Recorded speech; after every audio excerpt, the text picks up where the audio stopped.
प्रिय आत्मन, तुलसीदास जी कहते हैं अब लो न सहो अब न सहो, यानी जो अब तक हो गया अब नहीं होने देना है,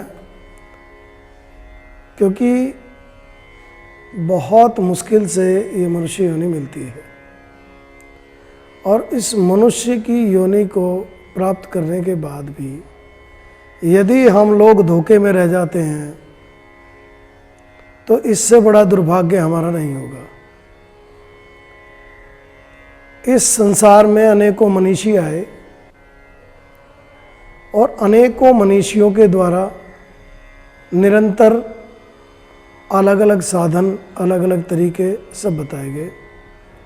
किसी समय पे कोई चीज़ अच्छी थी, किसी समय पे कोई अच्छा था, सब ठीक था अपनी अपनी जगह। सब लोग का हम आदर करते हैं, सब लोगों का, सभी अपने अपने मार्ग पे ठीक थे। लेकिन अभी आपके ऊपर एक बहुत बड़ी समस्या है कि अब इस काल में आप लोग जान नहीं पा रहे हैं क्या ठीक है और क्या गलत है। तो आपको नीर और क्षीर का ध्यान रखते हुए, अर्थात दूध और पानी का ध्यान करते हुए, जिस प्रकार से हंस दोनों को अलग कर देता है। हंस की प्रवृत्ति रहती है कि अगर दूध और पानी मिला हुआ है तो वो दूध को पी लेगा और पानी को छोड़ देगा। उस प्रकार से आपको अपने जीवन को चलाना होगा। इस टाइम यदि आप जरा सा भी भटक गए या कहीं किसी के चंगुल में फंस गए तो समझ लीजिए दोबारा 84 लाख योनि आपके लिए खड़ी है। उन 84 लाख योनियों से यदि आपको पार होना है तो आपको नीर और क्षीर का ध्यान करते हुए बिल्कुल चुपचाप सटीक होकर, एक एकाग्रचित होकर निकल जाना होगा अपने मार्ग की ओर। अर्थात आपको स्वयं का ही गुरु बनकर अपना मार्ग प्रशस्त करना होगा। गुरु के द्वारा आप सानिध्य प्राप्त करें और एक दीपक जलाएं और उस दीपक के द्वारा अपनी रोशनी में आगे बढ़ें। तो अभी जो हमारा प्रयास है वो केवल प्रयास ही होना चाहिए कि हम अधिक से अधिक अपने ऊपर ध्यान देते हुए, अब तक जो भटक चुके अब और ना भटकें। समय बहुत मूल्यवान है और बहुत ही कम है हमारे पास।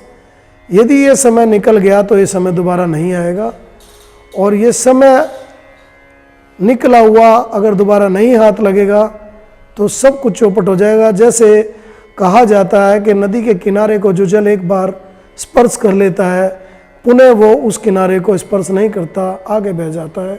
उसी प्रकार हमारा समय निकलता जा रहा है और हमारे हाथों से सब कुछ खोता जा रहा है। जो शक्ति हमारे में पहले थी वो अब नहीं है, जो अब है वो कल नहीं रहेगी। सब जीर्ण क्षीण होने लग रहा है। इसलिए हमें बिल्कुल एकदम प्रेरित होकर अपने आप को एकाग्रचित करके, अपने मन को स्थिर करके, उस दत्तचित होकर उस मार्ग में लग जाना चाहिए जिस मार्ग के द्वारा हमारी गति बन सकती है। तो उस गति को बनाने के लिए अखंड महायोग में हम आपका हार्दिक अभिनंदन करते हैं। इस अखंड महायोग के द्वारा आप उस दिव्यता को प्राप्त कर सकते हैं जिस दिव्यता में आपको जाना चाहिए।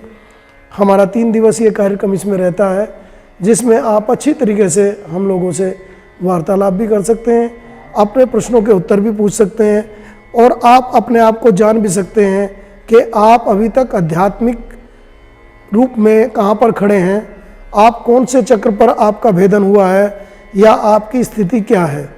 तो उस स्थिति को प्राप्त करने के लिए इससे सुंदर तरीका नहीं हो सकता। इसलिए आप केवल आत्मदर्शन क्रिया करने का प्रयास करें और उस आत्मदर्शन में आप आएँ। तो आत्मदर्शन क्रिया में आपका हार्दिक अभिनंदन है। इस अखंड महायोग में हम आपका कोटि कोटि धन्यवाद भी अदा करते हैं और कोटि कोटि प्रणाम करते हैं आप में बैठी हुई विराज होने वाली उस अंतरात्मा को, और आपका हार्दिक अभिनंदन करते हैं। आइए इस अखंड महायोग में हम आपका स्वागत करते हैं। हरि ओम।